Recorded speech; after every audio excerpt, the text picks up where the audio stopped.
I always knew my Aunt Diana was jealous of my mother's inheritance, but I never thought she'd stoop this low. My name is Sarah Collins, 34, single mother to twins Amy and Adam, age 8, when my mother passed away last year, leaving me her beautiful Victorian house and a substantial trust fund for the kids. Diana's mask of familial affection finally cracked. It started with small things, anonymous calls to the school about the twins looking undernourished, complaints to the HOA about my yard maintenance, and whispers at family gatherings about how I was struggling as a single mother. But last Thursday, everything escalated when 5 different neighbors showed up at my door with a CPS worker. I didn't recognize any of them, which was strange because I knew everyone on our street. The first red flag. Miss Collins, the CPS worker, Mrs. Martinez, said gravely. These individuals have filed separate reports about witnessing concerning behavior toward your children. A well-dressed woman stepped forward, dabbing at fake tears. I saw her dragging those poor children by their arms last Tuesday. They were screaming. I almost laughed. Last Tuesday, the twins and I were in Disney World, our annual vacation week. I had the photos, hotel receipts, and Mickey Mouse ears to prove it. I heard the little girl crying almost every night, added a man in a business suit. The screams keep me awake. Second red flag. The houses on either side of mine have been empty for months, undergoing renovation. There were no immediate neighbors to hear anything. But the most telling detail, all 5 witnesses kept glancing nervously at their phones, as if checking a script. That's when I remembered the Ring camera footage I hadn't reviewed yet. Mrs. Martinez, I said calmly, would you like to see something interesting? I pulled out my tablet and accessed my security system. The previous night's footage showed my Aunt Diana's Mercedes pulling into the far corner of the cul-de-sac at 11 p.m.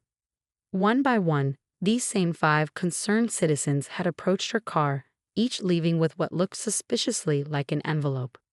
Just a moment, I said, turning up the volume. Diana's voice came through crystal clear. Remember, stick to the script. Sarah's violent with the kids every Tuesday and Thursday. You've heard screaming. Make it convincing. There's another 1,000 if CPS removes the kids. Mrs. Martinez's expression shifted from concern to anger as she watched. One of the witnesses, the crying woman, started backing toward the door. I think there's been a misunderstanding. Oh, I don't think there's any misunderstanding, I replied, switching to footage from just an hour before they arrived. There was Diana again, huddled with the group in the nearby park, handing out papers, their scripts, presumably. The house should have been mine, Diana had said clearly in the video. My sister had no right to leave everything to Sarah. Once CPS takes the kids, we can challenge the will. She'll be proved an unfit mother. Mrs. Martinez had seen enough. This is a criminal offense, she stated, turning to the now pale-faced group of actors. Filing false reports to CBS, conspiracy to commit fraud. The witnesses, scattered like cockroaches in light, practically tripping over each other to get out my door. But I wasn't done yet. My security system had caught something else. Something that would wipe the smug smile off Diana's face permanently. Mrs. Martinez, there's more, I said, switching to footage from my backyard camera. This is from 2 nights ago. The video showed Diana and her husband sneaking around my property at 2 a.m., planting evidence. Empty wine bottles, scattered pills, and what looked like drug paraphernalia. They even staged some broken toys and torn children's clothes. We did a property sweep before entering, Mrs. Martinez said, her jaw tight. Found all of that. I assume you have the footage of them purchasing these items. I nodded, pulling up the final video. Diana at the dollar store, filling her cart with toys to break and clothes to tear. She paid in cash, but her face was clearly visible. Just then, my phone buzzed. Speaking of the devil, it was Diana. Sarah, darling, her voice dripped honey and poison. I just heard CPS is at your house. I'm so worried about the children. In fact, I'm on my way over right now. As their only living relative, I believe I should be present for this discussion. I caught Mrs. Martinez's eye and put the phone on speaker. Of course, Aunt Diana, please come over. There's something on my security cameras you really need to see. Security cameras? For the first time, Diana's voice faltered. Oh yes, I replied calmly. The ones that caught you paying actors in the parking lot last night. The ones that recorded you planting evidence in my yard. The ones that caught every word of your little script meeting in the park. Those security cameras. The line went dead. Mrs. Martinez was already on her phone, reporting the false claims and suspected fraud. But I knew Diana wouldn't give up easily. This was just the beginning. But thanks to my Ring camera's unblinking eye, I was ready for whatever came next. The next 24 hours proved I was right about Diana not giving up easily. After her phone call abruptly ended, she launched what I can only describe as a desperate scorched earth campaign. First came the mass email to our entire extended family, painting herself as the concerned aunt trying to save her poor, troubled niece's children. The email detailed my supposed violent episodes, complete with doctor photos showing bruises on the twins, badly edited pictures from their martial arts class last summer. What Diana didn't know was that I had already sent the security footage to key family members. Cousin Mark, a police detective, was particularly interested in the video showing her staging evidence. Aunt Susan, who sat on the board of Diana's beloved country club, watched the footage of her paying actors with great interest. But Diana's biggest mistake came that evening. I was helping the twins with their homework when aggressive knocking rattled my front door. Diana stood there with her husband Tom and, surprisingly, 2 police officers. "These officers need to speak with Amy and Adam," Diana announced triumphantly. "Alone." Officer Chen, however, looked uncomfortable. "Ma'am, we received a call about children in distress." I smiled, reaching for my phone. "Officers, I assume you'd like to see my security footage first?" The same footage I shared with Detective Mark Collins this morning. Diana's face went from smug to pale in seconds. "What footage?" "Tom, they're lying." "Actually," Officer Chen interrupted, "Detective Collins already briefed us. We're here about a different matter." He turned to Diana and Tom. "Would you like to explain why you were attempting to break into this property at 3 a.m. last night?" Now it was my turn to be surprised. I quickly checked my phone's security alerts. There they were, notifications I'd missed during the twins' soccer practice.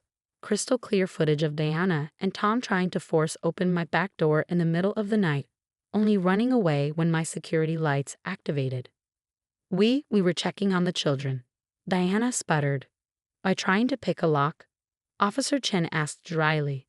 "Mrs. Wallace, we have you on camera attempting to break and enter, following your documented attempts to file false CPS reports. Would you like to explain that?" Tom, always the weaker link, broke first. "Diana said we needed to get inside to to find evidence. She said if we could just prove Sarah was unfit." "Tom, shut up." Diana hissed, but it was too late.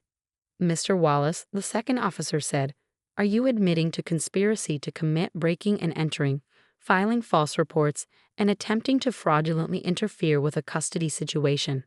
The twins, watching from the stairs despite my attempts to keep them in the study room, chose that moment to speak up. "Is that why you told those people to lie about Mommy?" Amy asked Diana innocently. "Because you wanted our house?" Adam nodded. "We saw you giving them money.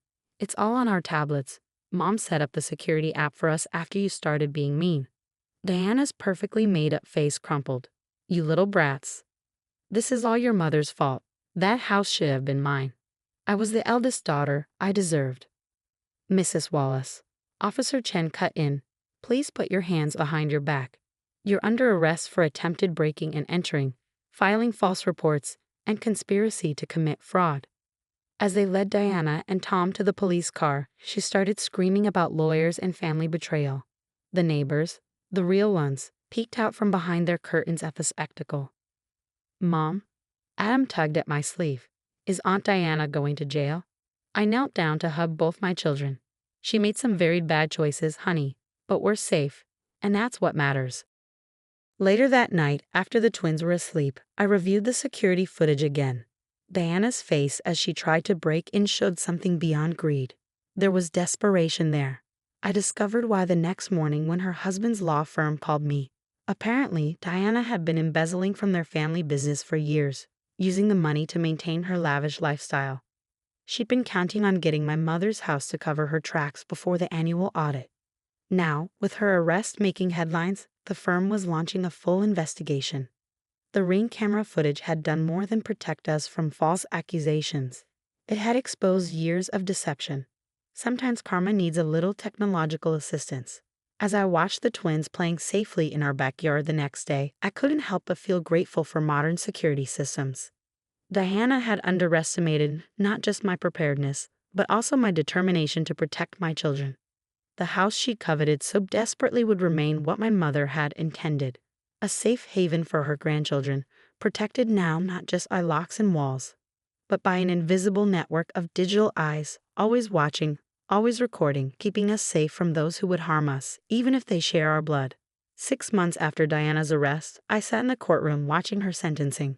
She traded her designer clothes for a plain navy suit, her carefully maintained appearance showing signs of strain. The evidence against her had been overwhelming, not just my security footage, but years of financial records revealing her elaborate schemes. Mrs. Wallace, the judge began, this court finds your actions particularly disturbing. Not only did you attempt to fraudulently separate children from their mother, but you also embezzled nearly $2 million from your family's company. Diana's shoulders slumped as the judge continued listing her crimes.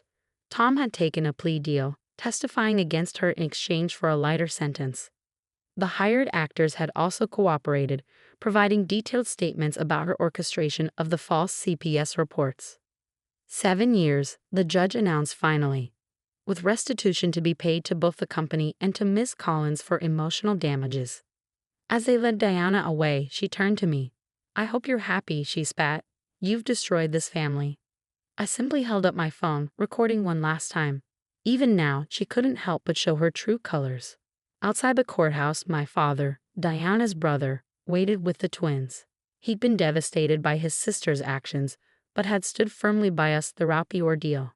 Is it over, Mom? Amy asked, hugging me tightly. Yes, sweetheart, it's really over. The aftermath of Diana's arrest had rippled through our family in unexpected ways. The relatives who'd initially believed her emails now regularly checked in with us, perhaps compensating for their momentary doubt. The neighborhood, far from being scandalized, had rallied around us. Mrs. Peterson next door had organized a support group for families affected by toxic relatives, and our weekly meetings had become a source of healing for many. The twins, remarkably resilient, had turned the experience into a positive lesson.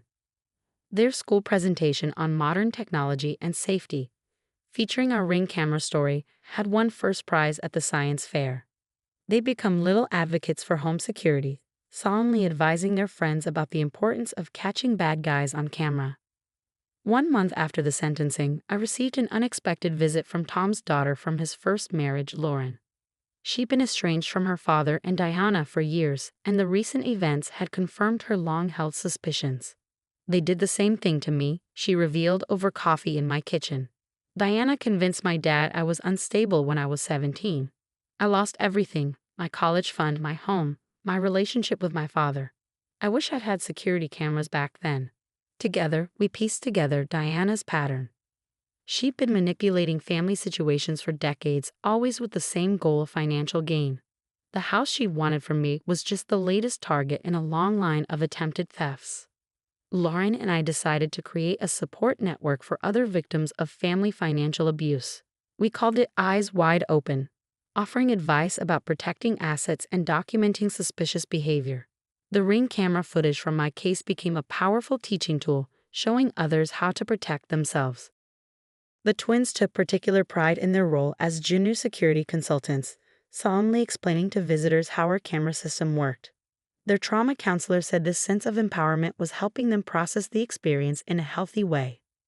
1 year to the day after Diana first sent her fake witnesses to my door, we held a family reunion, the first since her arrest. It was smaller than previous years, but somehow warmer, more genuine. Those who attended were the ones who'd stood by us, who'd chosen truth over manipulation. As I watched the twins playing with their cousins in the backyard, Lauren joined me on the porch. You know what's ironic? She said, sipping her lemonade. Diana always wanted this house because she thought it would give her power over the family. But in the end, the house helped expose her instead. She was right. My mother's house, with its network of security cameras, had become more than just a home. It was a symbol of protection, of truth prevailing over deception. That evening, after the guests had left and the twins were in bed, I sat in my garden reviewing the security footage out of habit. But instead of looking for threats, I found myself watching clips of the day's celebration. Children laughing, family members hugging, genuine moments of joy captured by the same cameras that had once caught Diana's crimes. The cameras still watched, but now they recorded a different story. One of healing, of family bonds strengthened through adversity, of truth and justice prevailing. Diana had wanted to use my children to steal this house. But in the end, she'd given us an unexpected gift. The knowledge that sometimes the best defense against darkness is simply shining a light on it. And somewhere in a prison cell, Diana was learning the hardest lesson of all, that in an age of digital eyes, the truth will always find its way into the light.